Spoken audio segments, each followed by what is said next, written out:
এই দেশে 4.5 লক্ষ মসজিদ, যে দেশের মানুষ আজান শুনে ঘুম থেকে ওঠে, আজান শুনে নামাজ পড়ে বিছানায় যায়, সেই দেশে ইসলাম ছাড়া কিছুই থাকতে পারে না। আমার বিশ্বাস, আলেমদের উপরে যখন অত্যাচার, নির্যাতন, নিপীড়ন শুরু হয়েছে, এ হচ্ছে এই বাংলার জমিনে দিন কায়েমের সূচনা পর্ব। এই জমিন আল্লাহর দিন কায়েম হবে, সেই কায়েমের জন্য জান মাল কোরবান দিতে কি সবাই রাজি আছেন? মুসলমান রাজি আছেন? কারা কারা হাত উঁচু করে দেখা।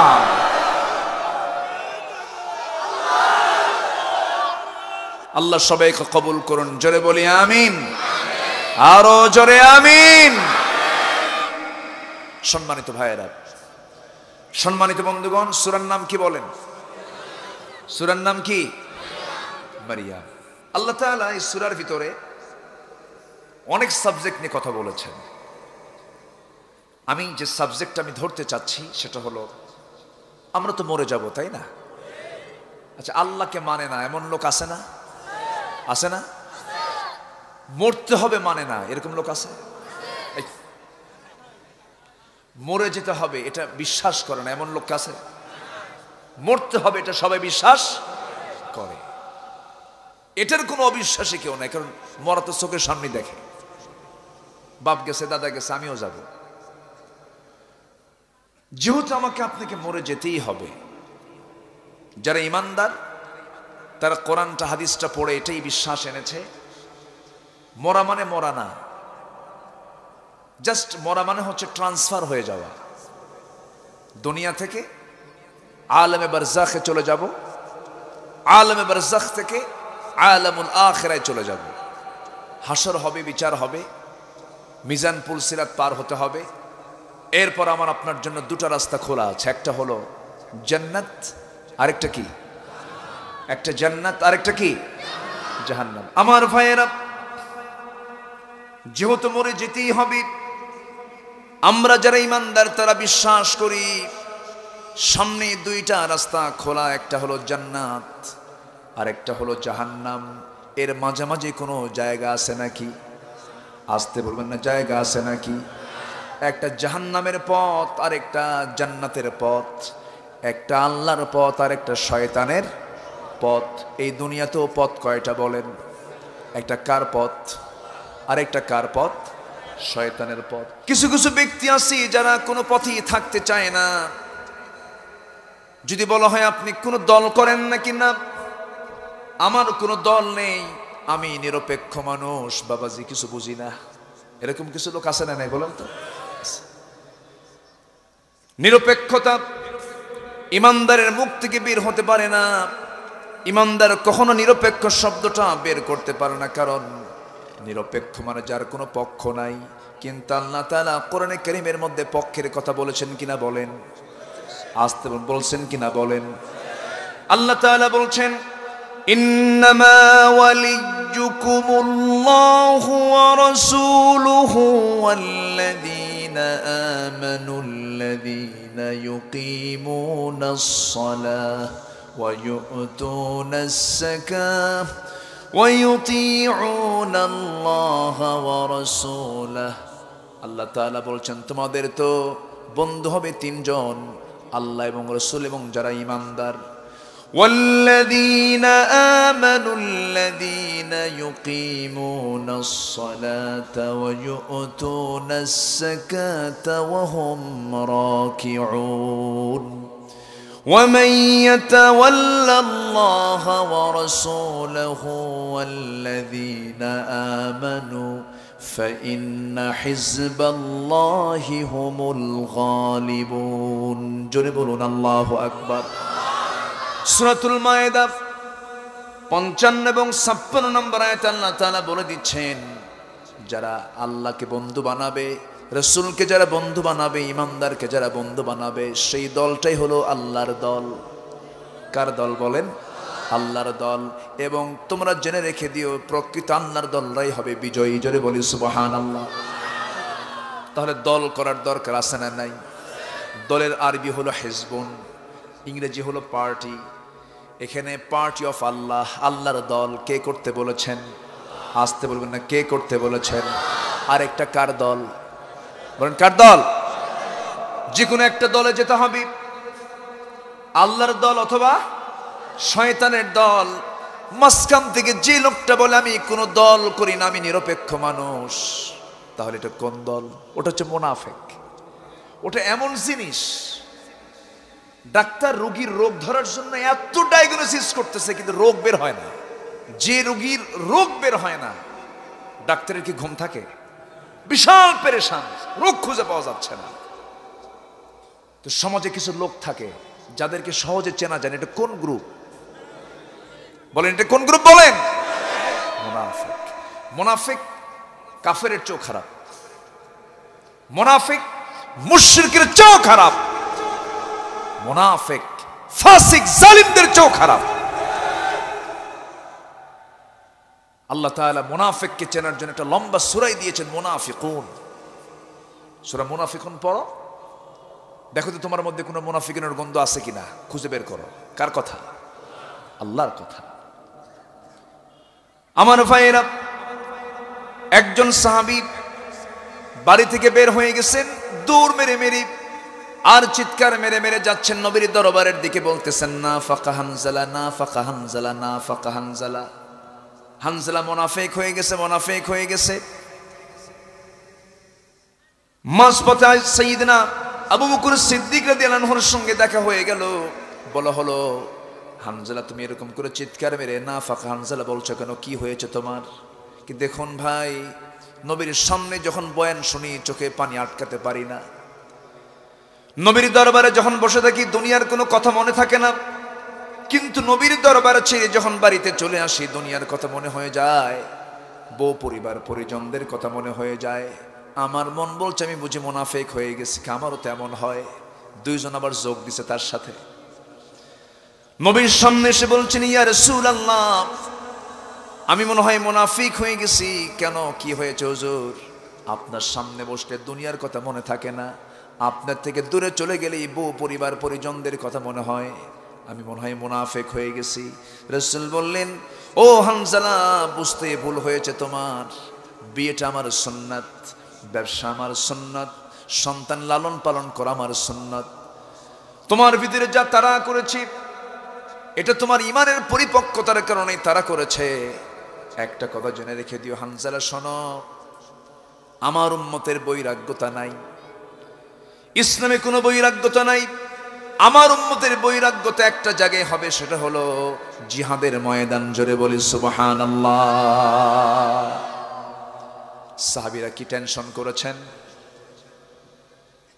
আমার নবীর এক সাহাবীর কাছে মুনাফিকদের তালিকা থাকতো।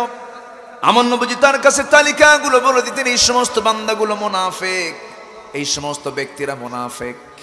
ওমর ফারুক রাদিয়াল্লাহু তাআলা একদিন গিয়ে ওই সাহাবীর কাছে গিয়ে বলছেন, ভাইরে লিস্টটা বের করো তো, দেখো তো আমার নামটা আছে নাকি। কি পেরেশান তারা ছিলেন, কি পেরেশান তারা ছিলেন। দেখো তো আমার নামটা ওই তালিকার মধ্যে আছে নাকি। সঙ্গে সঙ্গে বলা হলো, ওমরে ফারুক, তুমি যে বলতেছো তোমার নামটা মুনাফিকের তালিকা আছে নাকি, তুমি কি ফজর নামাজ কাজা করো নাকি? না, ফজর নামাজ তো আমার কখনো কাজা হয় না। সঙ্গে সঙ্গে জানিয়ে দেওয়া হলো, ও ওমর, যার ফজর নামাজটা জামাতের সঙ্গে হবে সেই ব্যক্তি কখনো মুনাফিকের কাতারে থাকতে পারে না। মুনাফিকরা নামাজ সবগুলো পড়তে পারলে ফজর নামাজ পড়তে পারে না। তাহলে বোঝা গেল আমাদের কাছে বিষয়টা ক্লিয়ার। দল কয়টা? দল কয়টা? অবস্থান কয়টা? মরার পরে যেতে হবে কয় জায়গায়? বলেন কয় জায়গায়? আমরা যাব কয় জায়গায়? দুই জায়গায় যাওয়ার দরকার, সুযোগ আছে। মরার পর স্থান আছে দুইটা, যেতে হবে যে কোনো একটা জায়গায়। আল্লাহর দল চলে যাবে জান্নাতে, শয়তানের দল চলে যাবে কোথায়? কিন্তু যে কোনো দলই নাই, সে যাবে কোথায়? জাহান্নামের। এই তো উত্তর পাইছি। আল্লাহ তাআলা বলছেন, শোনো, যারা বলে আমি কোনো দলই নাই, ওই দলের নামটা আমি বলে দিলাম মুনাফিকের দল। ওই দলগুলোর অবস্থান কি হবে? কাফের যে জায়গায় যাবে না, মুশরিক যে জায়গায় যাবে না, জালিম যে জায়গায় যাবে না। আমি জাহান্নামের আসাস, জাহান্নামের ভিত্তি গড়ব সেই জাতকে দিয়া, সেই মুনাফিককে দিয়া। আল্লাহ তাআলা সুন্দর করে স্পষ্ট করে জানিয়ে দিচ্ছেন। সবাই পড়ুন আমার সঙ্গে, ঠোঁট মিলিয়ে বলুন, ইন্নাল মুনাফিকিনা ফিদ দারকিল আসফালি মিনান নার ওয়ালান তাজিদ লাহুম নাসীরা। মুনাফিকদের অবস্থান হবে জাহান্নামের সর্বনিম্ন তলদেশে, তার অবস্থান করবে। তাদের জন্য কোনো সাহায্যকারী থাকবে না, কারণ মুনাফিকদের দ্বারা ইসলামের যত বড় ক্ষতি হয়, একজন কাফেরের দ্বারাও তার এত বেশি ক্ষতি হয় না। মুনাফিক সবচেয়ে বেশি ক্ষতি করে ফেলে ইসলামের জন্য। নবীর পিছনে ইক্তেদা করেছি, নবীর পিছনে নামাজ পড়েছে, চোখের পানি ফেলে ফেলে কেঁদেছে, কিন্তু হুদের ডাক যখন এসেছে, সেই মুনাফিকরা নবীর সামনে থেকে তারা আউট হয়ে গেছে। নামাজ পড়লে পরে মুনাফিক চেনা যায় না, দান সদকায় মুনাফিক চেনা যায় না, এরপরে রোজা রাখাই মুনাফিক চেনা যায় না। কিন্তু মুনাফিককে চেনার জন্য সবচেয়ে উত্তম একটি জায়গা হলো জিহাদের ময়দান, ঠিক কিনা? মুনাফিকরা সব কাজ করতে পারে কিন্তু জীবন দিতে চায় না, কিন্তু ইমানদার সবার আগে জীবন দেওয়ার জন্য প্রস্তুতি নিয়ে ফেলে। আমার নবীজি মুনাফিকদেরকে চিনতে পেরেছেন জিহাদের ময়দানে, এবং আমার নবীকে সবচেয়ে বেশি কষ্ট দিয়েছে কারা? এই মুনাফিকেরা। রাসূলকে সবচেয়ে বেশি কষ্টে ফেলেছে মুনাফিকেরা, যুদ্ধ লাগায় দিয়েছে মুনাফিকেরা। মদিনার মুনাফিকরা ইহুদিদের সঙ্গে যোগসাজশ করেছে, কুরাইশদের সঙ্গে যোগসাজশ করেছে, যুদ্ধের দিকে আগায় দিয়েছে মুনাফিকের বাচ্চারা। এই জন্য আমার বন্ধুগণ, যেহেতু আমি আপনি দুনিয়া থেকে বিদায় নিয়ে নেব, কাফের তো হওয়া যাবে না, মুশরিক তো হওয়া যাবে না। ঈমান যেহেতু এনেছি, মুমিন হব, কিন্তু মুনাফিকের কাতারে আমরা যাব না। জোরে বলি ইনশাআল্লাহ। আমরা চলবো কার পথে, কার দলে? ইয়া আইয়াতুহান নাফসুল মুতমাইন্নাতু ইরজিই ইলা রাব্বিকি রাদিয়াতাম মারদিয়াহ ফাদখুলি ফি ইবাদি ওয়াদখুলি জান্নাতি। আমার ভাইরা, আমরা বান্দা হয়ে যাব কার? আসতে বলবেন না, বান্দা হয়ে যাব কার? আল্লাহর বান্দা হয়ে যাব। আল্লাহর নিবেদিত বান্দা হয়ে যেতে হবে, অবাধ্য বান্দা হওয়া যাবে না। আল্লাহর নিবেদিত বান্দা হলে পরে লাভ হলো, আল্লাহ বলবেন বান্দারে, তুই আমার হক যেহেতু আদায় করেছিস, আমার হক হলো তোকে সাহায্য করা, আমি তোকে জান্নাত দিয়ে দিলাম। আমার দায়িত্ব কার হক আদায় করা? আসতে বলবেন না, কার হক আদায় করা? আল্লাহ এবার বলছেন, শোনো বান্দা শোনো, আমি কিন্তু জাহান্নাম রেখে দিয়েছি, ভয়াবহ জাহান্নাম। জাহান্নামের দরজা হলো লাহা সাবআতু আবওয়াব। জাহান্নামের দরজা মোট কয়টা বলেন? 7টা দরজা। জান্নাতের দরজা কয়টা? 8টা। জাহান্নামের যে দরজা 7টা আছে, এই 7টা দরজা দিয়ে বান্দাকে আল্লাহ তাআলা জাহান্নামে ঢুকাবেন। এবং এই জাহান্নামের মধ্যে আবার কিছু গর্ত আছে, কিছু কেভ আছে, কিছু গুহা আছে। যারা জেলখানায় গেছেন, দুনিয়ার জেলখানা কিন্তু চতুর্দিকে প্রাচীর দিয়ে ঘুরানো একটা বিস্তৃত জায়গা, বন্ধু বান্ধব সেখানে থাকে, আবার গাঁজাও খায়, বিড়ি টানাটানি আসি। জেলখানায় বিড়িও পাওয়া যায়, পানও পাওয়া যায়, তাসও খেলে, দাবাও খেলে, সেখানে সব চিত্ত বিনোদন, সেখানে খেলাধুলাও আছে। কিন্তু জেলখানার মধ্যে আরেকটা জেল আছে, সেটার নাম হচ্ছে সেল। সেটার নাম কি? সেল।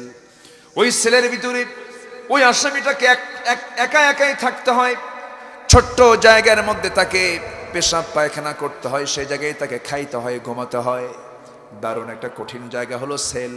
জেলের মধ্যে আরেকটা জেল হলো, সেটা হলো সেল। ফাঁসির আসামিদেরকে সেই জায়গায় রাখা হয়।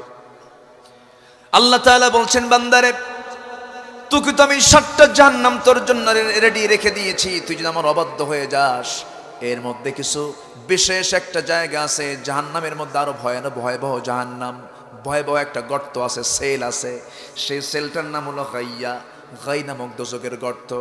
বান্দা তুই যদি দুইটা কাজ না করে আসিস, আমি তোকে আগেই জানায় দিচ্ছি, জাহান্নাম শুধু নয়, জাহান্নামের সেই ভয়াবহ গর্তের মধ্যে আমি তোকে ঢুকায় দেব। যেরকম নাউজুবিল্লাহ। শুনবেন সেই কথাগুলো, শুনবেন সবাই? সবার কি আগ্রহ আছে? আসুন আমরা আলোচনার দিকে চলে যাচ্ছি। আল্লাহ তাআলা বলেন, فخلف من بعدهم خلف أضاعوا الصلاة واتبعوا الشهوات فسوف يلقون غيا। আল্লাহ তাআলা বলছেন, শোনো বান্দা, তোমাদের মধ্যে যদি দুইটা জিনিসের যদি কোনো অপূর্ণতা দেখতে পাই, নাম্বার 1 হলো নামাজ যদি আদায় না করো, নামাজ যদি নষ্ট করে ফেলো। নামাজ বিনষ্ট যারা করবে, নাম্বার 1 হলো নামাজকে যারা নষ্ট করবে। নামাজ নষ্ট দুইভাবে হয়, একটা হচ্ছে নামাজ না পড়ার মধ্য দিয়ে নষ্ট হয়ে যাওয়া, আবার নামাজ পড়েও নামাজ নষ্ট হয়। আছে না নাই বলেন? নামাজ পড়তেছে কিন্তু তার নামাজ হচ্ছে না। কেন নামাজ হচ্ছে না? নামাজ পড়তেছে আল্লাহর নিয়মে, ওইদিকে মদের আইনও পাশ করে। আছে না নাই? নামাজ কি মদের আইন পাশ শিখায়? এদেশে পুরুষদের জন্য বিয়ের বয়স কত? বিয়ের বয়স যেহেতু 21 বছর, তো এবার একটু সংযোজন করছে। 21 বছরের নিচে কোনো লোক, কোনো যুবক মদ খেতে পারবে না। 21 বছর হলে, বিয়ের বয়স হয়ে গেলেই মদ খেতে পারবে। কি কথা কি বুঝতেছেন? মানে 21 বছরের বিয়া প্লাস মদ দুটো একসঙ্গে চলবে।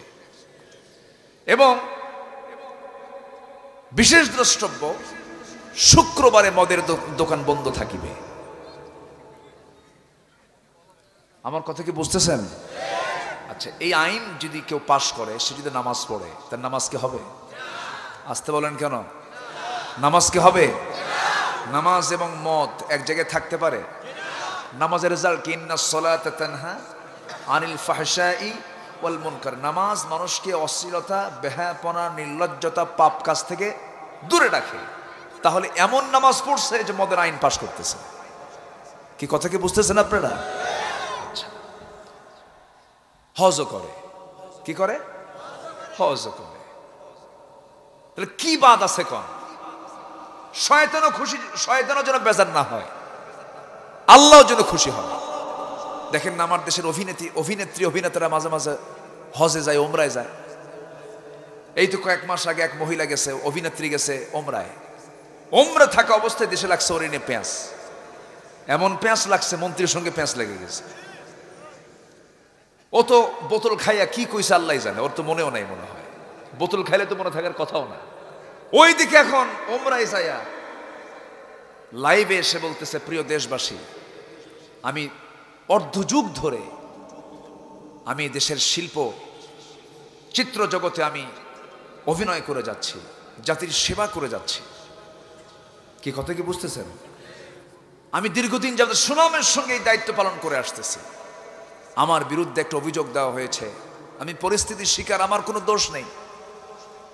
তো প্রিয় দেশবাসী, আমি যেহেতু ওমরায় এসেছি, পবিত্র জায়গায় আমি এখন অবস্থান করছি, মক্কায় এসেছি, আমি দোয়া করবেন সবাই, আমি যেন ওমরার বাকি কাজ সম্পূর্ণ করে দেশে ফিরে সিনেমার বাকি কাজ সম্পূর্ণ করতে পারি। কি কথা বোঝা গেল? চিন্তা করেন, ওমরাও ছাড়বে না, সিনেমাও ছাড়বে না।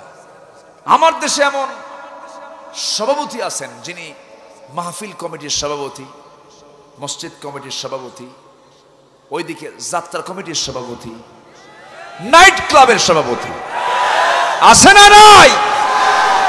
ওই সমস্ত নেতাদের আমরা জুতা মারি। ইমাম একটু ভুল করলে পরে, ইমাম আপনার মসজিদের ইমাম একটু মহিলা হাঁটে যাচ্ছে সামনে দিয়া, একটু নজর দিছে, সবাই বলে হুজুরের নজর খারাপ, এ তাড়াতাড়ি বাদ দিয়ে দে। হুজুর মহিলার দিকে চেয়ে থাকে। মসজিদের ইমামকে যদি আমরা এত দেখি, মসজিদের ইমাম যদি একটু ভুল করে, অনুবীক্ষণ যন্ত্র দিয়ে কি অবজার্ভ করি, ভুলের উপরে ভুল আমরা লক্ষ্য করি যে ইমাম সাহেব কোন ভুলটা করলো। আজকে যদি মুসলমান নেতৃত্ব সৃষ্টির জন্য যদি নেতাদের চরিত্র যদি দেখতো, আজকে সমাজের চিত্র আজকে এমন হতো না, ঠিক কিনা? বেনামাজি, অসৎ, চোর, মদখোর কোন নেতৃত্ব আমরা দেখতে চাই না। চান না কারা কারা? হাত উঁচু করে দেখেন মুসলমান। মদ খেলে তাল না মাতাল? তাল না মাতাল? দেখেন না, মন্ত্রী, একটা মন্ত্রী মুখ থেকে কি বলল ও নিজেও জানে না, মদ যে খাইছে। 3 W, war, women and wine. War, women and wine, যুদ্ধ, নারী এবং মদ। এই তিনটা ছিল হলো জাহেলি যুগের কাজ। যুদ্ধ লেগে রাখতো, নারীকে নিয়ে থাকতো আর মদ নিয়ে থাকতো। এখন তো গোটা দুনিয়াতে এগুলো তিনটা নাই। এই তিনটা আছে এখনো? রাশিয়া ধরছে এখন কারে? ইউক্রেনকে ধরছে। সাদা চামড়া ধরছে, সাদা চামড়ায় ধরছে। এবার খ্রিস্টান ইহুদিকে ধরেছে। ইউক্রেনের প্রেসিডেন্ট হলো ইহুদি, রাশিয়ার ভ্লাদিমির পুতিন। লেগেছে মাত্র 5 দিন, যাই নাই। কি দয়া মায়া শুরু হয়েছে আমেরিকা ইউরোপের, কি দয়া মায়া! ইউক্রেনকে বাঁচাতে হবে। 74 বছর ধরে ইহুদির বাচ্চারা, ইসরায়েলের বাচ্চারা ফিলিস্তিনি মা বোনদেরকে পাখির বাচ্চার মতো গুলি করে হত্যা করলো। একটা মিডিয়া কোনো কথা বলে নাই। ইউক্রেনিয়ান যোদ্ধারা সামনের দিকে একটু ট্যাঙ্ক উড়াইয়া দিয়ে নিজের জীবন দিয়ে দিল। রাশিয়ার ট্যাঙ্ক উড়াইয়া দিয়েছে, হয়ে গেছে আমেরিকার চোখে জাতীয় বীর। আর ফিলিস্তিনি যোদ্ধারা ইসরায়েলের ওই সমস্ত অস্ত্রের মুখে শুধু ইট পাটকেল মেরেছে, হয়ে গেছে সন্ত্রাসী জঙ্গি। সময় বেশি দিন নাই, সুপার পাওয়ার কিচ্ছু পাওয়ার কুলাবে না। জালিম কখনো টিকতে পারে না। নিউ ওয়ার্ল্ড অর্ডার, গোটা পৃথিবীর এখন চাহিদা হলো ইসলাম, ঠিক কিনা? এই পৃথিবীর নেতৃত্বে আসবে ইসলাম, এই পৃথিবীর নেতৃত্ব দেবে মুসলমান। সেই দিকে এগুচ্ছে পৃথিবী, আমরা এগিয়ে যাব। জোরে বলি ইনশাআল্লাহ, আর জোরে বলি ইনশাআল্লাহ। ইতিহাস তাই বলে, কোরআন তাই বলে। সম্মানিত ভাইয়েরা, সম্মানিত বন্ধুগণ, জমিন আজকে গজবের উপযুক্ত হয়ে গেছে। 5টা কারণে জমিনে গজব আসে। 1 নাম্বার হলো মদ যখন হালাল মনে করা হবে। এখন মদ কি মনে করা হচ্ছে? হালাল। স্কিন পোশাক অ্যাভেলেবেল হয়ে যাবে। পোশাক পরতেছে কিন্তু বেহায়া, ঠিক কিনা? পোশাক পরার উদ্দেশ্য হলো ঢেকে ফেলা। এখন পোশাক কি ঢাকানো না দেখানো? দেখানো। ছেলে, যুবক ছেলে নতুন প্যান্ট পরে কিনে আনে, নতুন প্যান্ট, হাঁটুতে 2 ফাটা, আছে না নাই? নতুন প্যান্ট মানে ইঁদুর কেটে রাখছে, আছে না নাই? আচ্ছা, এগুলো হচ্ছে গজবের লক্ষণ। কিসের লক্ষণ? গজবের লক্ষণ। কথা বলবো, কথা বলবো, কথা বলবো আমি? জোরে বলি ইনশাআল্লাহ। আমার ভাইয়েরা, আমার বন্ধুগণ, একটু কান লাগাবেন। নিজেকে বাঁচতে হবে। আখেরি জামানায় আমরা পড়ে গেছি। এমন একটা সময় আমরা পার করছি, ইমানকে ধরে রাখা খুব কষ্টের কারণ হয়ে যাবে। জ্বলন্ত আগুন তালুতি রাখা যতটুকু না কষ্ট, তার চাইতে বেশি কষ্ট হবে ইমানটাকে টিকে রাখা। রাসূলকে প্রশ্ন করা হলো, রাসূলকে প্রশ্ন করা হলো, মাতা সাআ ইয়া রাসূলুল্লাহ, হে রাসূল আপনি বলুন কিয়ামত কখন হবে? রাসূল বললেন, ইদা উদিআতিল আমানাহ, যখন আমানতদারিতা উঠে যাবে। আজকে কোন আমানত আছে নাকি? আসতে বলবেন না, আছে নাকি? আপনি একজনের কাছে একটা জিনিস রেখে দিবেন, সেই জিনিসের কোনো গ্যারান্টি নাই। আপনার কাছে একজন পুঁজি রেখে দিল, তার কোনো গ্যারান্টি নাই। এমনকি মসজিদে চলে গেছেন, জুতা আপনার সামনে রেখে দিয়েছেন, জুতা পর্যন্ত নাই। সাইকেল নাই, এইদিকে তাকাছেন, এইদিকে নাই। এক মাহফিল আমার জুতা নাই। ওয়াজ শুনছে, হুজুরের ওয়াজ শুনে চোখের পানি ফেলে কাঁদছে, মাহফিলের সাথে আমার জুতা নাই। কি কথা কি বুঝতেছেন? কিয়ামতের লক্ষণ এগুলো।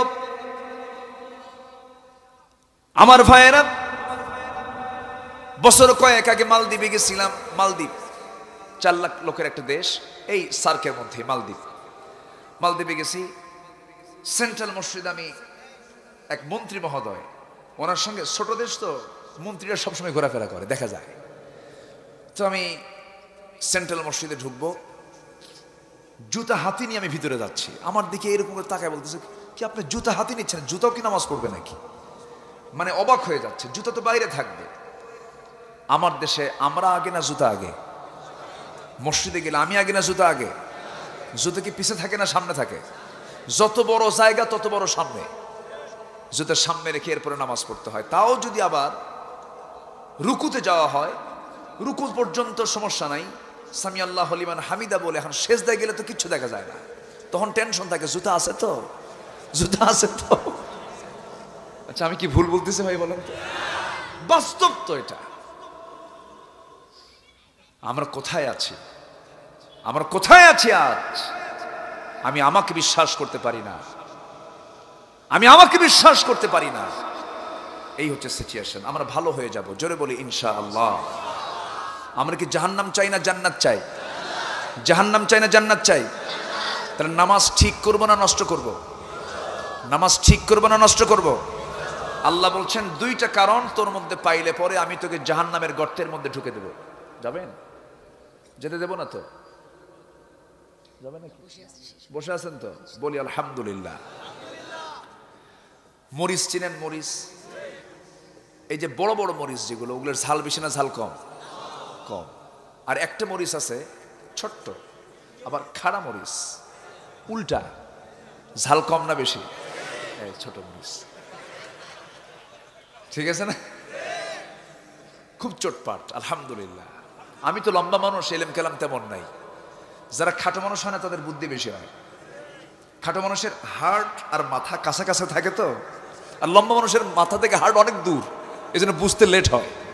তাহলে আমরা কি নামাজ নষ্ট করব? কেউ নামাজ ঠিক করবো না নষ্ট করব? নামাজ পড়লে কি ঠিক হয়ে গেল?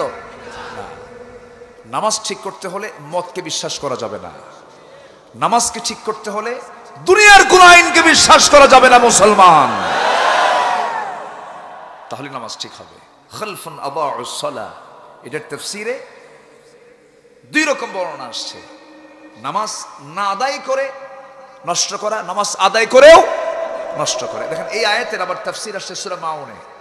সূরা মাউন তো ঘরের সূরা, সবাই বলেন একটু।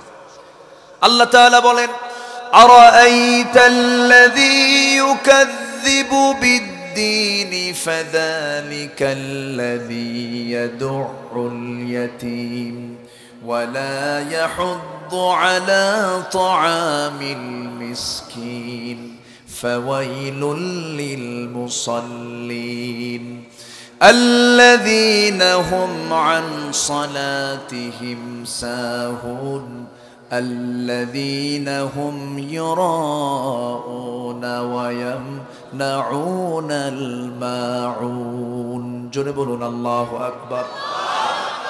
ওই সমস্ত মুসল্লির জন্য ওয়াইল, ওই সমস্ত মুসল্লির জন্য ধ্বংস। মুসল্লি কি বলেন? ফাওয়াইলুল লিল মুসাল্লিন, ওই সমস্ত মুসল্লির জন্য, নামাজির জন্য ধ্বংস। নামাজির জন্য আবার ধ্বংস কে চাচ্ছেন? আল্লাহ চাচ্ছেন। তাহলে নামাজ পড়লে কি নামাজে হওয়া যায়? এখানে আল্লাহ তাআলা বলছেন খালফুন আদাউস সালাত, যারা নামাজকে নষ্ট করে। ওইদিকে আল্লাহ তাআলা বলছেন ওই সমস্ত মুসল্লির জন্য ধ্বংস, যে সমস্ত মুসল্লিরা কি করে? আল্লাযীনা হুম আন সালাতিহিম সাহুন, যারা নামাজ অবহেলা করে আদায় করে। নামাজে কোনো গুরুত্ব থাকে না, নামাজে কোনো মনোযোগিতা থাকে না, নামাজের মধ্যে হুজুরি কলবটা থাকে না, নামাজের মধ্যে খুশু খুশু ভাবটা থাকে না। সূরা মুমিনুনের ভিতরে আল্লাহ তাআলা মুমিনদের কিছু গুণ তুলে ধরেছেন, মুনাফিকদের মধ্যে মুনাফিকের বদগুণ তুলে ধরা হয়েছে। সূরা মুমিনুন আল্লাহ তাআলা নামাজের 2টা দিক তুলে ধরেছেন। প্রথম দিকে বলেছেন ওয়াল্লাযীনা হুম ফি সালাতিহিম খাশিউন, শেষের দিকে সে বলছেন ওয়াল্লাযীনা হুম আলা সালাওয়াতিহিম ইউহাফিযুন। জোরে বলুন আল্লাহু আকবার। নামাজে খুশু খুশু ভাবতে থাকতে হবে, নামাজের ক্ষেত্রে যত্নবান হতে হবে। সাহাবীরা কত কষ্ট করে মনোযোগ দিয়ে নামাজ পড়েছেন। জিহাদের ময়দানে সীমান্ত প্রহরায় দুজন সাহাবীকে রাসূল নিয়োগ দিয়েছেন আব্বাদ এবং আম্মার রাদিয়াল্লাহু আনহুমা। এই দুজনকে দাঁড়িয়ে রাখা হলো। হঠাৎ করে আম্মার বলছেন, ভাই আব্বাদ, ঘুম পাচ্ছে আমার চোখে, আমি একটু ঘুমাতে গেলাম, যাও তুমি ঘুমাও। তরবারি নিয়ে দাঁড়ায় আছেন, সীমান্ত পাহারা দিচ্ছেন। আব্বাদ রাদিয়াল্লাহু তাআলা আনহু হঠাৎ করে ভাবলেন, কোনো শত্রু তো দেখি না, খামাখা দাঁড়ায় থেকে লাভকে, শেষ রাত তাহাজ্জুদের সময় ওযু বানায় নামাজ শুরু করেছেন। এমন সময় শত্রুপক্ষ দূর থেকে কি যেন ভাবতেছিল, তীর একটা মেরে দিয়েছে তার দেহ বরাবর, ডান পায়ে লেগেছে, রক্ত গড়ে গড়ে পড়তেছে। প্রথম রাকাত শেষ করলেন, নামাজ শেষ করলেন না। দ্বিতীয় রাকাতে এসে আবার শত্রু আরেকটা তীর মেরে দিয়েছে, বাম পায়ে লেগেছে, রক্ত গড়ে গড়ে পড়ে। কিন্তু ওই আব্বাদ নামাজটা ছাড়তেছেন না, নামাজ বাদ দিচ্ছেন না। নামাজ পড়তে পড়তে হঠাৎ করে ঘুমন্ত সাহাবী জায়গা পেয়ে গেছেন। আম্মার বলছেন, ভাই আব্বাদ, শত্রু তোমাকে আক্রমণ করে বসেছে, তুমি কি করছো? তিনি কোনো কথা বললেন না। ওই অবস্থায় তিনি 2 রাকাত নামাজ আদায় করে সালাম ফিরে শেষ করে বলছেন, ভাই আম্মার, আমিও তো লক্ষ্য করেছি শত্রু আমাকে অ্যাটাক করে ফেলেছে, কিন্তু শত্রু আমাকে 2টা পায়ে 2টা তীর যখন মেরে দিয়েছে, নামাজের মধ্যে আমি আল্লাহর সঙ্গে কথা বলছিলাম, আমার যেন মনে হচ্ছে আমার আল্লাহ প্রত্যেকটা আয়াতের শেষে জবাব দিচ্ছেন। আমি নামাজের মধ্যে এত মজা পাচ্ছিলাম, নামাজের মধ্যে এত তৃপ্তি পাচ্ছিলাম, মনে হচ্ছিল 2টা তীর আমার 2টা পায়ে লেগেছে, আরেকটা তীর যদি আমার বুকে এসে ভেদ করে ফেলতো, নামাজের মধ্যে যে মজা পাচ্ছিলাম, নামাজ পড়তে পড়তে আমি আল্লাহর জান্নাতে চলে যেতাম। জোরে বলি সুবহানাল্লাহ। এমন নামাজ আমরা পড়বো, জোরে বলি ইনশাআল্লাহ। নামাজ মানে কার সঙ্গে কথা বলা, নামাজ মানে কার সঙ্গে বোঝাপড়া করা, আল্লাহর সঙ্গে বোঝাপড়া করা। সারাদিন কাজ করে নামাজে দাঁড়ায় বলবো, ইয়্যাকা না'বুদু ওয়া ইয়্যাকা নাস্তাঈন ইহদিনাস সিরাতাল মুস্তাকিম। আয় আল্লাহ তাআলা, তোমার ইবাদত করি, তোমার কাছে সাহায্য চাই। ব্যবসায় গেছিলাম, কোনো হারাম কাজে যাই নাই, সুদের কারবারে যাই নাই। চাকরিতে গেছিলাম, কোনো ফাঁকিঝুঁকি করি নাই। মাছ মারতে গেছিলাম, সেই জায়গায় কোনো প্রকার অনিয়ম করি নাই। প্রত্যেকটা জায়গায় তোমার হুকুম মেনে চলেছি। এই যে নামাজে হাজিরা দিলাম, ইহদিনাস সিরাতাল মুস্তাকিম সিরাতাল্লাযীনা আন'আমতা আলাইহিম গায়রিল মাগদুবি আলাইহিম ওয়ালাদ-দাল্লিন। এই যে আমি একটা মুসলেকা দিয়ে নামাজ থেকে বের হয়ে আসলাম, নামাজের সঙ্গে সমাজের মিল থেকে গেলে ওই নামাজ আল্লাহর দরবারে মঞ্জুর হয়ে যাবে। কোরআন দিয়ে নামাজ পড়ো, সমাজ কেন গড়ো না? কোরআন দিয়ে নামাজ পড়ো, সমাজ কেন গড়ো না? ও নামাজি, কোরআন দিয়ে নামাজ পড়ো, সমাজ কেন গড়ো না? এরকম কিছু লোক আছে না, কোরআন দিয়ে নামাজ পড়বে কিন্তু সমাজ গড়বে না। সমাজ গড়তে গেলে যে মদের বোতল পাওয়া যাবে না, ঠিক কিনা? নামাজ আছে যেখানে, মদের বোতল সেখানে রাখা যাবে? রাখা যাবে না। আমার ভাইয়েরা, তাহলে জাহান্নামের মধ্যে আরো বড় গর্ত আছে না নাই? সেই গর্তের নাম হলো গাই নামক গর্ত। সেই গাই নামক গর্তের মধ্যে 2টা কাজ করলে পর আল্লাহ তাআলা তাকে সেই গাই নামক গর্তের মধ্যে ঢুকাবেন।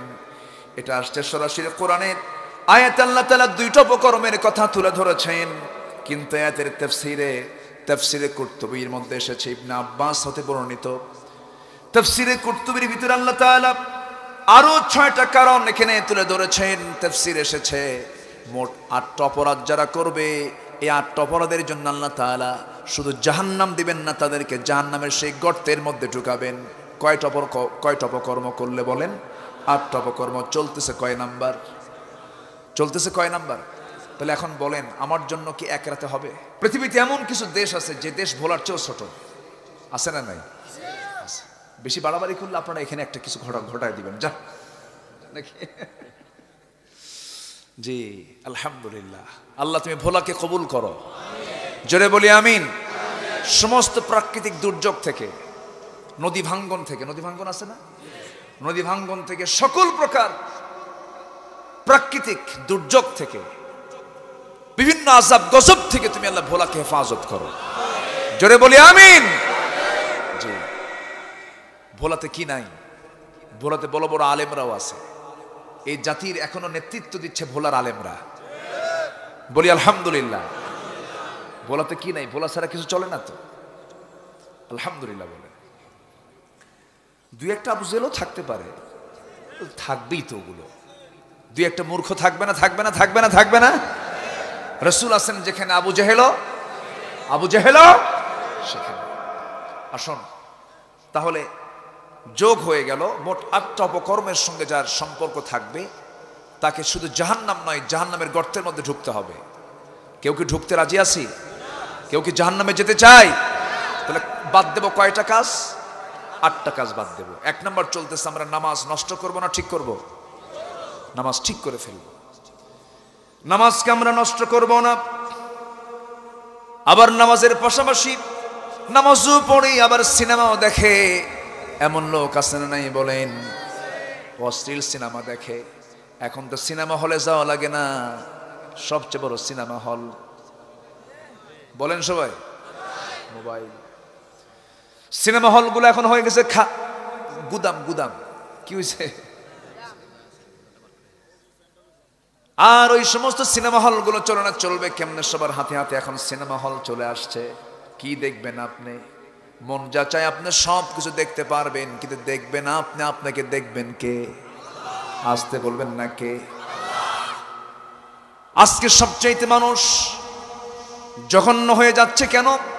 সবচেয়ে মূল বড় কারণ হলো ইউরোপ আমেরিকার সবচেয়ে বড় টার্গেট হলো মুসলমানদের ইমানকে কেমনে ধ্বংস করা যায়, চরিত্রকে কেমনে নষ্ট করা যায়, মুসলমানদের চরিত্র কেমনে ধ্বংস করা যায়, তাদেরকে উলঙ্গ কেমনে করা যায়। মুসলিম পরিবারের মেয়েদেরকে আজকে বোরকা বাদ দিয়ে তাদেরকে উলঙ্গ করে ঘর থেকে বের করে দিয়েছে তারা। ঠিক কিনা বলেন? আজকে মুসলিম পরিবারের মেয়েদের গায়ে কোনো কাপড় চোপড় আছে? আসতে বলবেন না আছে? গার্লফ্রেন্ড বয়ফ্রেন্ড হচ্ছে ইউরোপ আমেরিকার ভাষা। ইউরোপ আমেরিকায় গার্লফ্রেন্ড বয়ফ্রেন্ড ওরা বলে। একটা মেয়েকে নিয়ে হাঁটতেছে, বলতেছে কে গার্লফ্রেন্ড, কে বয়ফ্রেন্ড। এটা হচ্ছে ইউরোপ আমেরিকার স্টাইল।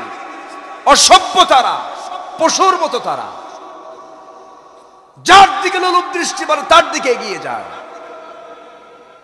কিন্তু ইসলাম কি তা বলে? ইসলাম কি তা বলে?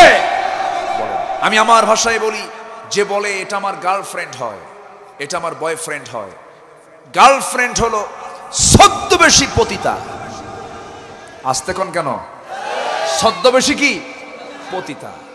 আর যে বলে বয়ফ্রেন্ড, ওটা হচ্ছে ছদ্মবেশী ধর্ষক। ঠিক কিনা? অতএব এই জাতীয় কোনো সম্পর্ক থাকতে পারে, বিবাহ পূর্ব কোনো রিলেশন থাকতে পারে। সম্মানিত ভাইয়েরা, যার জীবনে, যে যুবকের জীবনে একটা গার্লফ্রেন্ড নাই, আরেকজন বলে তোর জীবন হলো রে। কি কথা কি বুঝতেছ না? তোর ব্যর্থ জীবন, যে জীবনে একটা গার্লফ্রেন্ড নাই, তুই তো মানুষই না। এরকম বলার মতো কিছু অযোগ্য বেয়াদব কিছু আছে না নাই? গার্লস স্কুলের সামনে যে কিছু কিছু যুবক আছে এতিমের মতো বসে থাকে। আছে না? আছে না? আছে না? মনে হয় বাপও নাই মাও নাই। যখন মেয়েটা বের হয় পিছে পিছে ও হাঁটা শুরু করে। কিছু দূর যেতে না যেতেই বলে, শোনো একটু তাকালেও না আমার দিকে, দেখো না চোখটা কত গর্তের মধ্যে চলে গেছে, 3 রাত হলো ঘুম নাই আমার। দেখছেন কি এতিম? এরকম কিছু আছে না নাই? এগুলো টিকবে না। টিকবে সম্পর্ক কার সাথে? কার সঙ্গে সম্পর্ক টিকবে? যুবক, চরিত্র নষ্ট করবা না। মোবাইলের বাজে কোনো অপশনে, বাজে কোনো অ্যাপসে যাবা না। তুমি দেখছো মোবাইল, স্ক্রিনে চোখ রাখতেছো তুমি, আর তোমাকে দেখছেন কে? আল্লাহ তাআলা। রাতের আধারে কি করো, দিনের আলোতে কি করো, সব রেকর্ড কার জানা? আসতে বলবেন না কার জানা? আল্লাহর জানা।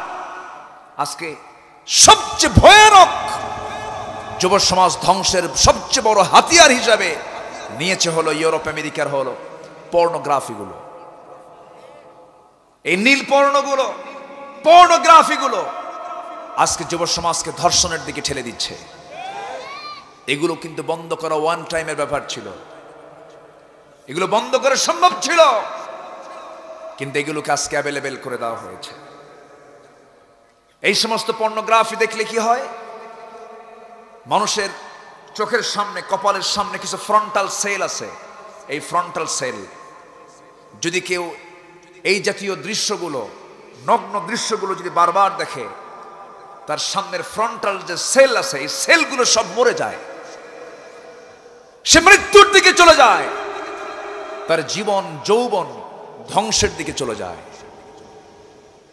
আজকে যুব সমাজ ধ্বংস করার সবচেয়ে বড় একটি হাতিয়ার নিয়েছে এই পর্ণ আসক্তি। মাদকাসক্তি যেমন আছে, পর্ণ আসক্তি তেমন আছে। এই দিকে যখন সে চলে যাবে, তখন এক নম্বর ক্ষতি হবে, তার আত্মা নষ্ট হবে। কি নষ্ট হবে?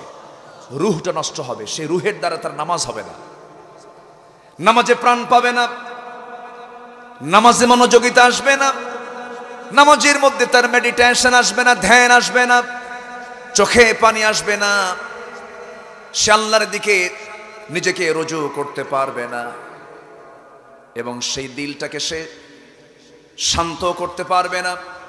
অশান্ত হৃদয় হয়ে যাবে, কোথাও সে সুখ পাবে না, আরাম পাবে না।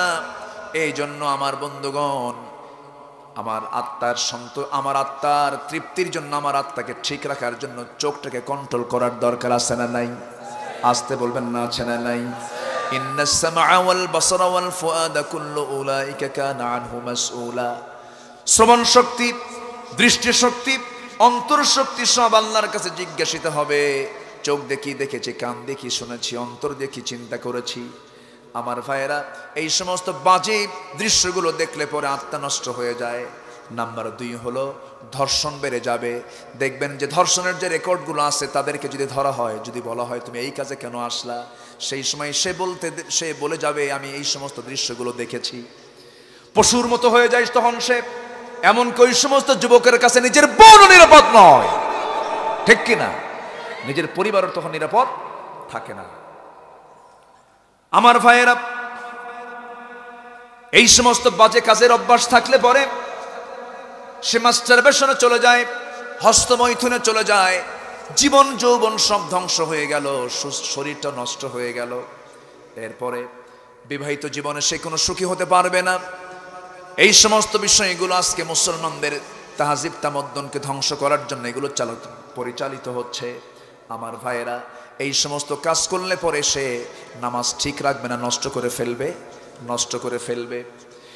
নামাজি হতে হলে ইখলাস নিয়ে, একনিষ্ঠতা নিয়ে, নামাজের মধ্যে আমি কি বলছি, আল্লাহ তাআলার কাছে কি আমি সিদ্ধান্ত জানিয়ে দিচ্ছি, ইয়াকা না'বুদু ওয়া ইয়াকা নাস্তাঈন, এই যে আমি সিদ্ধান্ত জানিয়ে দিলাম, এই সিদ্ধান্তের আলোকে নামাজ থেকে বের হয়ে আমার জীবনটাকে সাজাতে হবে। আর সেই নামাজটা আল্লাহর দরবারে মঞ্জুর হয়ে যাবে, ওই নামাজটাই বান্দাকে জান্নাতে নিয়ে যাবে। জোরে বলি সুবহানাল্লাহ। আমার ভাইয়েরা, নাম্বার 2 হলো, অনেক লম্বা কথা ছিল, সময় তো অল্প। নাম্বার 2 হলো নামাজ যারা নষ্ট করবে, 1 নাম্বার 2 হলো তাবাউশ শাহাওয়াত, মন যা চায় তাই করবে। খাওয়া দাওয়া ফুর্তি করো, দুনিয়াটা মস্ত বড়, এই কথাটা ইমানদারের মুখে কখনো বের হতে পারে না। যা ইচ্ছা তাই করব না, আমি আমার ইচ্ছায় চলবো না দুনিয়াতে, আমি আল্লাহর ইচ্ছায় চলবো। বলেন চলবো আমি কার ইচ্ছায়? এই জন্য আমি হয়ে যাবে, আমি আল্লাহর দাস, আমি আল্লাহর গোলাম হয়ে যাব। কিন্তু আমি যদি আমার ইচ্ছায় চলি, তখন কি আল্লাহর দাস না নফসের দাস? বলেন কিসের দাস হলাম? নফসের দাস হলাম। ওয়াত্তাবাউশ শাহাওয়াত, আল্লাহ তাআলা বলছেন নফসের যদি দাস হয়ে যাও, খেয়াল খুশি মতো যদি চলো, আমি তোমাকে জাহান্নামের গর্তের মধ্যে ঢুকাবো, গাই নামক গর্তের মধ্যে আমি তোকে জোর করে ঢুকায় দেব। নফসের দাসত্ব করা যাবে না, নফস তো খারাপ কিছু চায়, নফস তো খারাপ কিছু কামনা করে। আল্লাহ তাআলা বলছেন শোনো বান্দা, নফসের দাসত্ব না করে যদি আমার দাসত্ব করো, তাহলে আমি তোমাকে কি পুরস্কার দেব? আল্লাহ তাআলা অন্য জায়গায় বলছেন ওয়া আম্মা মান খাফা মাকামা রাব্বিহি ওয়া নাহান নাফসা আনিল হাওয়া ফাইন্নাল জান্নাতা হিয়াল মাওয়া। যে বান্দা আল্লাহর ভয়টা তার দিলের মধ্যে ইস্তিকামাত করে ফেলবে এবং নফসের দাসত্ব না করে আল্লাহর দাসত্ব করবে, আমি আল্লাহ তাকে জান্নাতে মাওয়া দিয়ে দেব। কার কথা? আসতে বলবেন না, কার কথা? যুবকরা, তোমাদের যৌবনকে ঠিক রাখার জন্য একজনকে মডেল বানিয়েছেন কোরআনে, ইউসুফ আলাইহিস সালাতু ওয়াস সালামকে। মেয়েদের জন্য মারিয়ামকে। আজকে সূরার নাম কি? মারিয়াম। মেয়েদের জন্য মডেল হচ্ছেন মারিয়াম। বুক উঁচু করে বললেন, লাম ইয়ামসাসনি বাশার, কোন পুরুষ আমাকে স্পর্শ করে নাই। মারিয়ামের চরিত্র দেখেন, বলতেছে আল্লাহ তুমি আমাকে পেটে সন্তান কেমনে দিবা? লাম ইয়ামসাসনি বাশার, কোন পুরুষ আমাকে স্পর্শ করে নাই। এমন কথা তো আমার দেশের মেয়েরা সবাই বলতে পারবে। হ্যাঁ, টাচ করে নিত না? 14ই ফেব্রুয়ারি আসলে পরে 10 টাকার গোলাপ 500 টাকা দিয়ে কেনে। এই গোলাপ কিনছো কেন? কাকে দিবা? মগা মগিকে দেবে, টোনা টনিকে দেবে। আছে না নাই? সবচেয়ে বড় অপরাধ হলো নামাজ নষ্ট করা। ঠিক কিনা?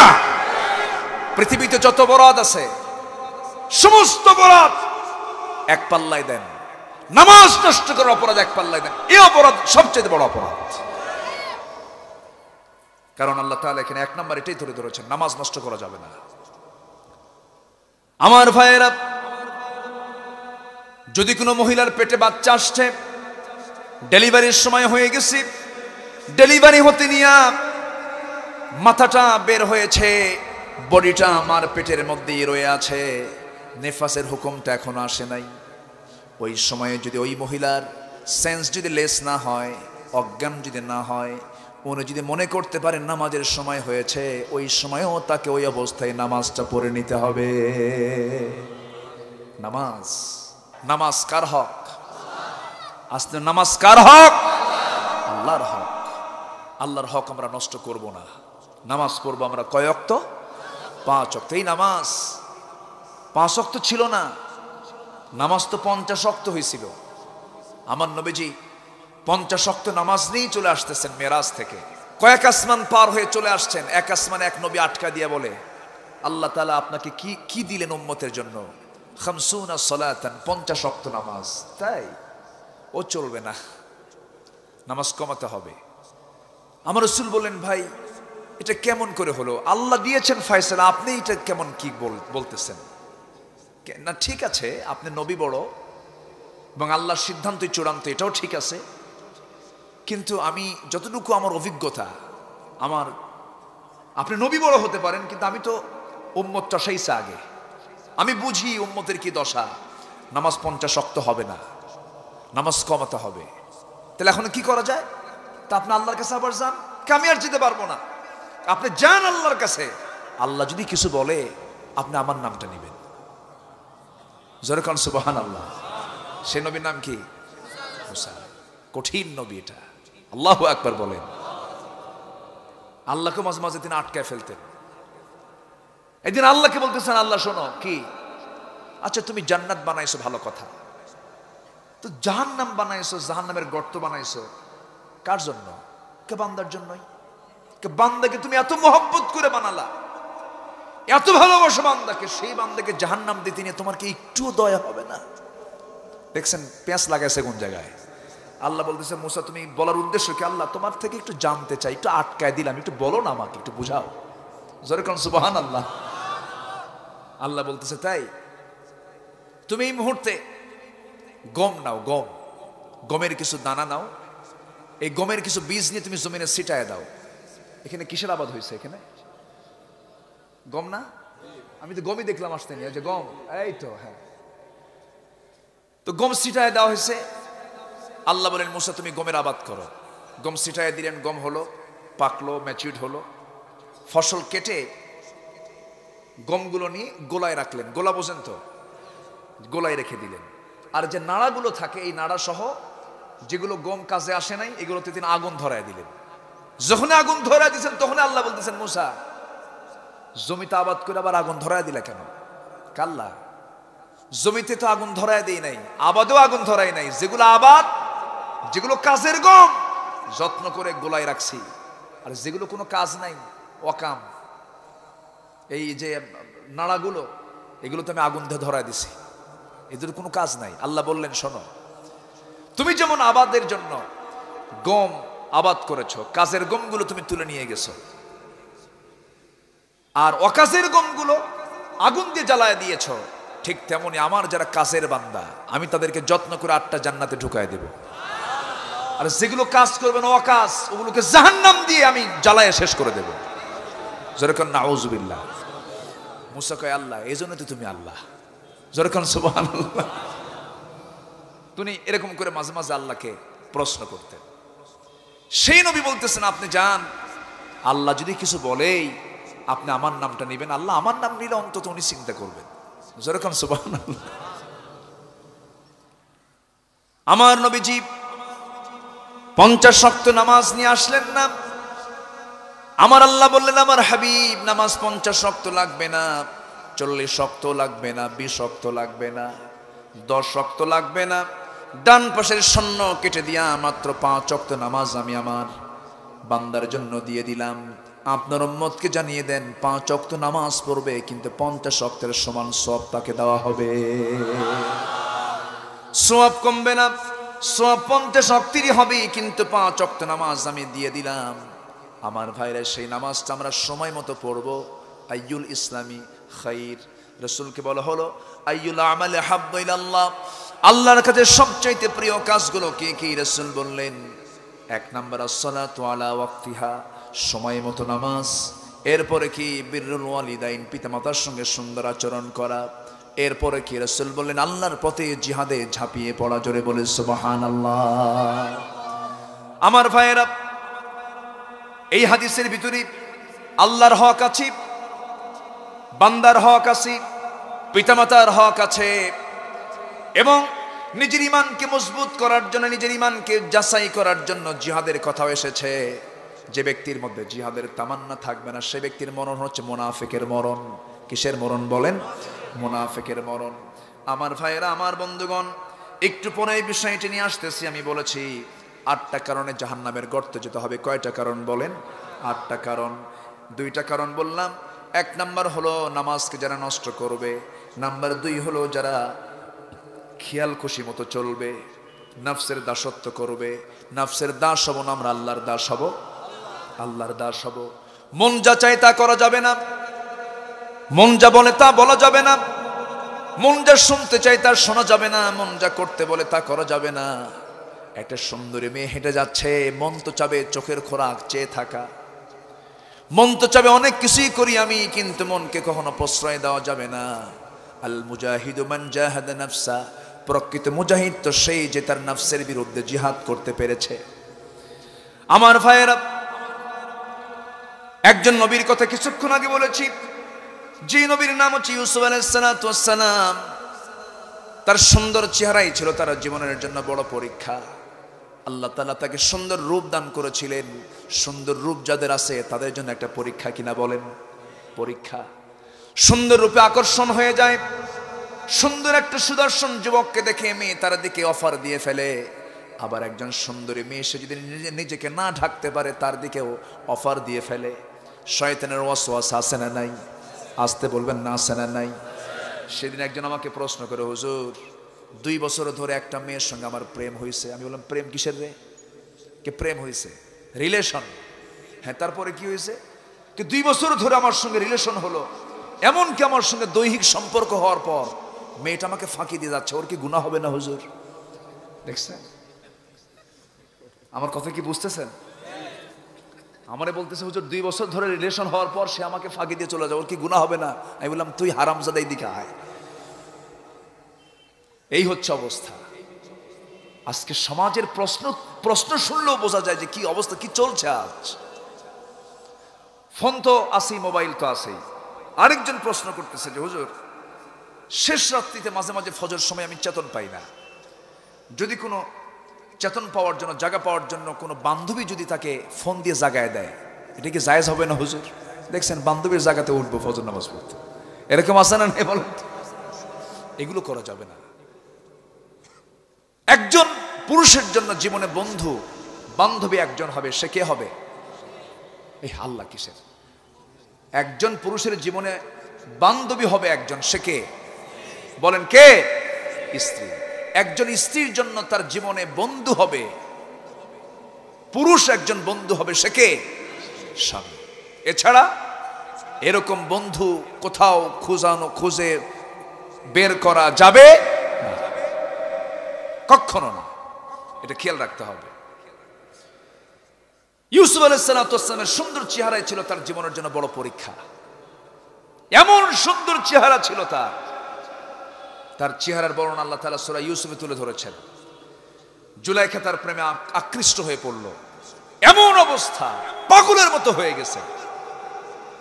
রাজপ্রাসাদের 12টা দরজা লক করে ঘরের মধ্যে তুলে নিয়ে বলতেছে, ইউসুফ আমার তো মন পারে না, আমি তো অস্থির হয়ে যাচ্ছি, আমি তোমার জন্য দিওয়ানা হয়ে যাচ্ছি, আমি তোমাকে ছাড়া বাঁচবই না, আমার দিকে একটাবার তাকাও। ইউসুফ আলাইহিস সালাম বললেন, জুলাইখা তোমার দিকে তাকানো জায়েজ থাকলে আমি তাকাতাম, আল্লাহ পাক তাকানোকে হারাম করেছেন, আমি তাকাতে পারবো না। জোরে বলি আল্লাহু আকবার, আরো জোরে আল্লাহু আকবার। ঈমান কি শুধু নামাজে? ঈমান কি শুধু নামাজে? না।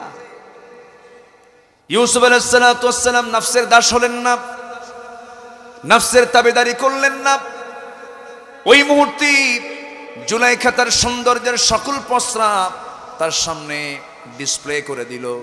মাথার চুলের খোপাটা ছেড়ে দিল, চুলটা লম্বা লম্বা চুল ছেড়ে দিয়েছে, প্রশস্ত বুকটা তার সামনে ওপেন করে দিয়েছে, কাপড়ের পাট্টাগুলো খুলতে শুরু করেছে, নৃত্য পরিবেশন শুরু করে দিয়েছে, পান পাত্রগুলো সাজানো, সুন্দর বিছানা সাজানো, সব কিছু গুছানো রেখে বলতেছি, ইউসুফ সব তোমার জন্য আমি আয়োজন করেছি, আমি তো রাজরানী, আমি তো রাস্তার কোনো মহিলা নই, আমি তোমাকে ওয়াদা করছি আমার এবং তোমার সঙ্গে যে সম্পর্ক, এই গভীর সম্পর্ক পৃথিবীর একটা প্রাণীও জানবে না, শুধু আমি আর তুমি জানবো। ইউসুফ আলাইহিস সালাম বলেন, জুলাইখা এটাই তো ঈমান, তুমি তো বুঝতে পারো নাই, যেখানে আমরা দুজন আছি সেখানে সবচেয়ে বড় একজন সাক্ষী আছেন, তিনি হচ্ছেন আমার আল্লাহ তাআলা। জোরে বলি সুবহানাল্লাহ। ও যুবক, তোমাদের কাছে আমার বিনয় আবেদন, একটু বোঝার চেষ্টা করো। যখন তোমার খুবই খারাপ লাগবে, সূরা ইউসুফটা বেশি করে পড়বে, নফল নামাজে দাঁড়িয়ে যাবে, আল্লাহর কাছে নেক স্ত্রী কামনা করবে, দোয়া করবে, রব্বানা হাব লানা মিন আজওয়াজিনা ওয়া যুররিয়াতিনা কুররাতা আ'য়ুনি ওয়াজআলনা লিল মুত্তাকিনা ইমামা। তুমি একটা মেয়ের দিকে তাকাচ্ছ, তোমার বাড়িতে বোন আছে না নাই? আসতে বলবেন না, আছে না নাই? এক মহিলা এক সাহাবী রাসূলের সামনে এসে বললেন, ইয়া রাসূলুল্লাহি আমার মন চাই জিনা করতে, আমি জিনার কাজ কখনো বাদ দিতে পারবো না। আমার রাসূল খেপলেন না, রাগলেন না, কারণ আমার নবীজির মধ্যে কৌশল ছিল, দাওয়াতের হিকমত ছিল। রাসূল খেপে গেলেন না, রাসূল সাহাবীকে আস্তে করে বসায়া দিলেন, তুমি কি করবা? হুজুর জিনার কাজ আমি বাদ দিতে পারবো না, জিনা আমি ছাড়তে পারবো না। রাসূল বললেন, জিনা তুমি যদি নাই ছাড়তে পারো, তোমাকে একটা প্রশ্ন করি, কি তোমার আম্মার সঙ্গে যদি কেউ জিনা করতে আসে, হুজুর আমি এটা সহ্য করতে পারবো না। তোমার বউয়ের সঙ্গে যদি কেউ জিনা করতে আসে, হুজুর আমি তাকে মেরে ফেলবো। তোমার মেয়ের সঙ্গে যদি কেউ জিনা করতে আসে, হুজুর আমি তাকে হালে ছেড়ে দেব না। এই কথা শোনার সঙ্গে সঙ্গে সাহাবীর চোখে পানি টলমল করছে। রাসূল বলছেন, সাহাবী তোমার চোখে পানি কেন, কান্দো কেন? হুজুর সত্যিকার করে বলছে, আপনি সত্যি আল্লাহর নবী। জোরে কোন সুবহানাল্লাহ। আমি তো কিছুক্ষণ আগেই যে বুঝটা আমার ছিল না, এখন বুঝ হয়ে গেছে। হুজুর আমার মেয়ের সঙ্গে কেউ জিনা করবে, আমি তো সহ্য করতে পারবো না। আমার বউয়ের সঙ্গে কেউ জিনা করবে, আমি সহ্য করতে পারবো না। হুজুর আল্লাহর কসম করে বলে দিচ্ছি, আজকে থেকে সকল প্রকার জিনার কাজ আমি জীবন থেকে মুছে দিলাম। জোরে বলে সুবহানাল্লাহ। একটা মেয়ের দিকে তুমি লোলুপ দৃষ্টিতে তাকাবে, ভাবতে হবে আমার বাড়িতে মেয়ে আছে, আমার বাড়িতে বোন আছে, আমার বাড়িতে স্ত্রী আছে, আমার বাড়ির মেয়ে সন্তান কি কেউ শ্লীলতাহানি করুক, কেউ জিল্লতি করুক, কেউ অপমান করুক, আমি যেমন সহ্য করতে পারবো না, আমার দ্বারাও কোনো মেয়ের ক্ষতি হোক এটাও আমি করতে পারবো না। আমার দুঃখ লাগে বেশ্যাবৃত্তির লাইসেন্স যারা দেয় তাদের বাড়ি থেকে মেয়ে নাই, তাদের বাড়িতে মেয়ে নাই, মেয়ে আছে না নাই? আমার দেশে এমন কিছু মহিলা আছে যারা বুকের গলায় যৌন কর্মীর লাইসেন্স বুকে নিয়ে সামনে ওপেন ঘুরে বলে, I M A sex worker. আফসোস, ধিক্কার জানাই তাদের, যাদের ঘরে মেয়ে মা থাকার পরে এমন জাতীয় লাইসেন্স তারা কেমন করে দেয়, ঠিক কিনা? আমার মার ইজ্জতের দাম আছে না নাই? আমার মার সম্মান আছে না নাই? আমি করজোরে মিনতি জানাই, প্লিজ আমরা একটু বোঝার চেষ্টা করি একটা নারীর দাম কত, নারীর সম্মান কত। সে নারীকে আজকে নামাতে নামাতে কত নিচে আমরা নামিয়ে এনেছি। আজ নারীকে সবচেয়ে দাম দিয়েছেন বেশি আমার নবী মুহাম্মদ সাল্লাল্লাহু। কোন যুগে? যে যুগে একটা নারী জন্ম নিয়েছে, শুধু নারী হয়ে জন্ম নিয়েছে, এটা ছিল অপরাধ। বিআইয়ি যামবিন কুতিলাত, হত্যা করা হয়েছে, জীবন্ত পুঁতে মারা হয়েছে। জাহেলি যুগের সবচেয়ে বড় 5টা সমস্যা ছিল। কয়টা সমস্যা ছিল? 5টা। নাম্বার 1 হলো শিরকের সমস্যা। কিসের সমস্যা? শিরক। এখন শিরক আছে না? আসতে বলবেন না, আছে না নাই? আচ্ছা। নাম্বার 2 হলো সুদ। নাম্বার 2 কি? এখন তো সুদ নাই। কমছে না বাড়ছে? বাড়ছে। তাহলে আগেও ছিল, এখনো, তাহলে লাভটা কি? নাম্বার 3 হলো মাদক। মাদক আছে না নাই? আচ্ছা। নাম্বার 4 হলো নারীর অবমাননা। আছে না? আছে না? আছে। নাম্বার 5 হলো গোত্রীয় হানাহানি। আগে গোত্রীয় হানাহানি হতো, এখন একই দল করে, দলীয় কোন্দলে এদেশের মৃত্যুর হার কমছে না বাড়ছে? কমছে না বাড়ছে? ক্রিশ্চিয়ান না মারামারি, গোত্রীয় হানাহানি। আছে না? আছে। তাহলে আগে ছিল ওল্ড জাহেলিয়াত, এখন হয়ে গেছে নিউ জাহেলিয়াত।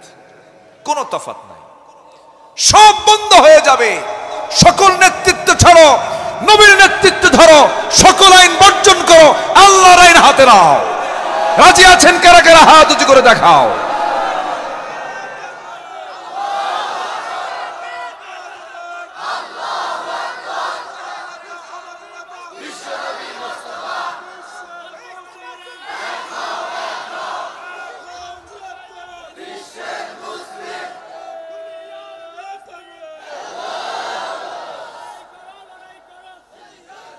আল্লাহ তুমি সবার হাতকে কবুল করো, জোরে বলি আমিন, আরো জোরে আমিন।